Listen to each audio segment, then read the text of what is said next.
bricksets.com. In this final video, we're going to be talking about the two roofs of the main train station.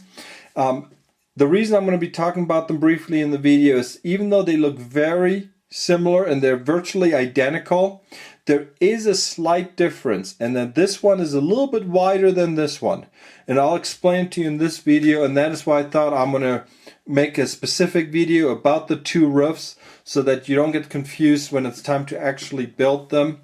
Again, being that it was a modular, you can certainly use roof tiles. For example, if you have a lot of them like we have right there for the Starbucks, you can use them.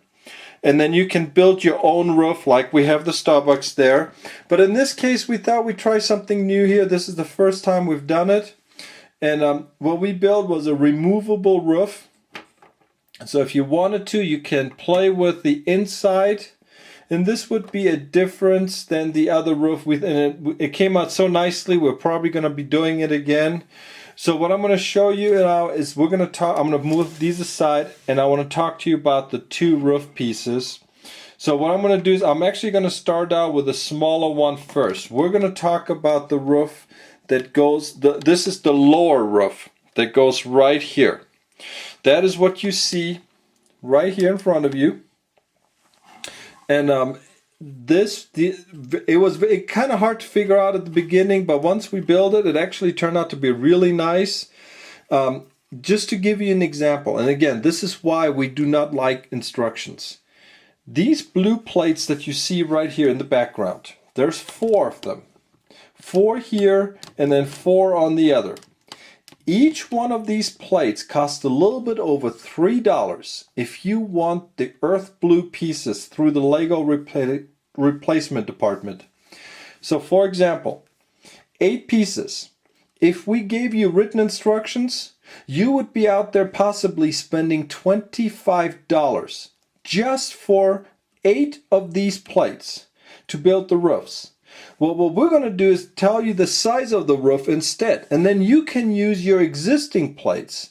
And as you can see, because we use a lot of these flat tiles, which again is completely optional, you can cover up, if for example, if we had put a green piece there, we would have just covered it up and you really wouldn't be able to tell.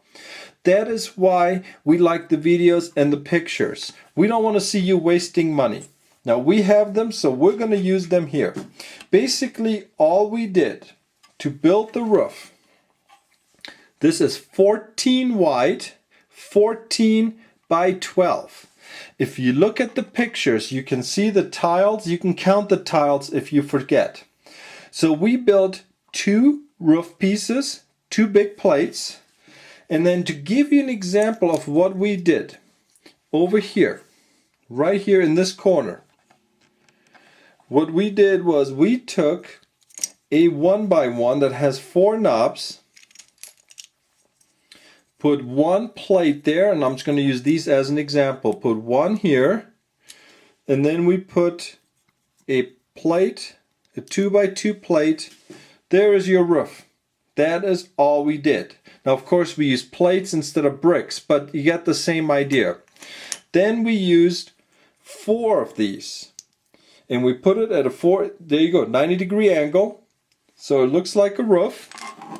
And as you can see here, we use 2 here and 2 there. So there's 4 of them. This gives it an added support.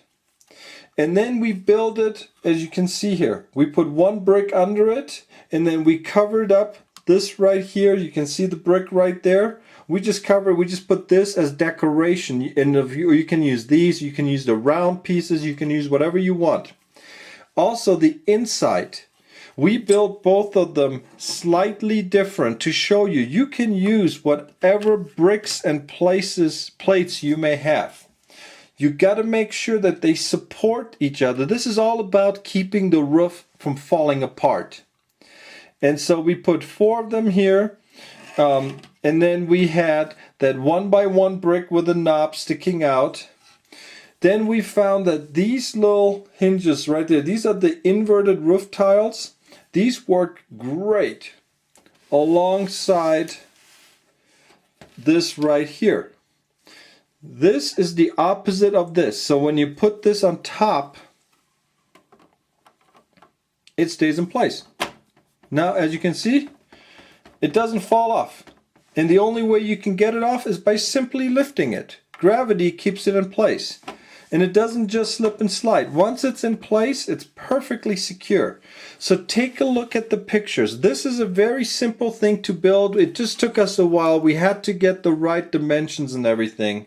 So take a look at it. We made these right here instead of the, you can see here, this is one brick and then this all of a sudden becomes 2 bricks. By making it 2 brick wide, by using 2 studs wide, it gives it extra support. That is what you have on this one. So remember the size. This is 14 by 12. This goes here. There you have it.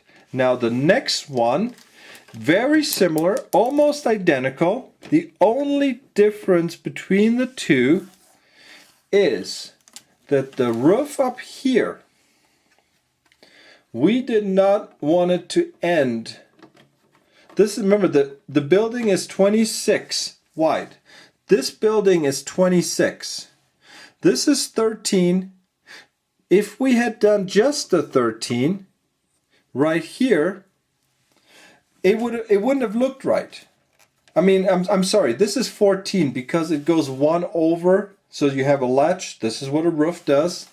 So if we had 14, and then you put another one here, it did not look right. So what we decided to do was to add a ledge on this side right here. This is why this is 1 knob wider than this. It's to give it this extra ledge right here.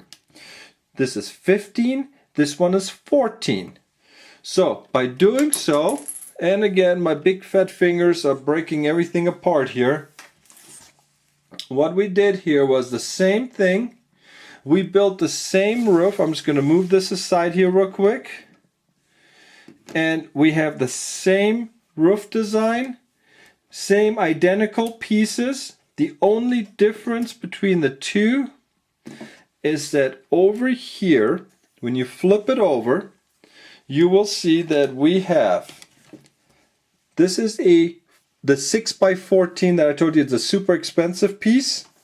We have a 1 by 6 added to it.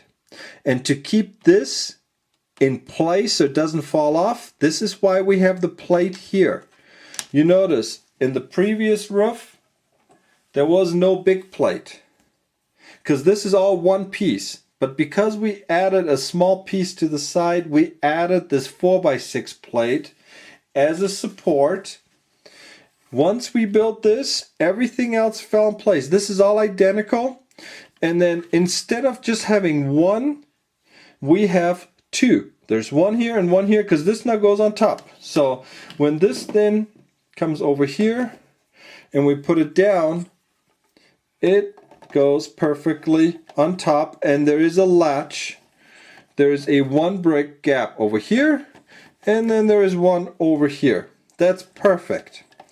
And there you have it. And that is why, for example, on the inside, you notice the design here a little bit. It's 15 wide. So that explains the difference between this and this. That is where the difference comes in. Now, one of the things again about the stickers, since I have a little boy and a girl and they love trains, I always name my train stations after my little kids. All I did was I took, this was done through Word, and I simply wrote their names. I put train station under it, printed it out on sticky paper, and then these again are nothing more than hinges. And because this is 15 wide, this is an odd number, I used the 1 by 2 plates that have the 1 knob in the center. And then this way, when I put it down, I can put it right in the middle. And then there you have it. This then goes on top of here. Here you have your train station. There is the roof. The roof goes on top. Here's one of them. I'm just going to move the building forward again. And there you have your train station. Now you know exactly how to build it. And again, this is now you have an exact example. And what you have seen right now, this is what we do with all of our sets. We have all the pictures that you get along with the videos, and at the bottom, all the pieces that you cannot get through the Lego Pick-a-Brick, all of them are listed. So now you can go, you can recreate this if you want. Again, these rare colors are very expensive. That is why we show you how to do it, but we really recommend that you replace them with more common colors. But every piece here, at the time this model was built, like all of our models, is available through the Lego website. So there, you have the instructions for the Lego train station. We hope you enjoyed them. Please remember, as a member, you get access to all the sets in our website. So we look forward to seeing you there, and feel free to let us know if you have any questions. Take care. Bye-bye.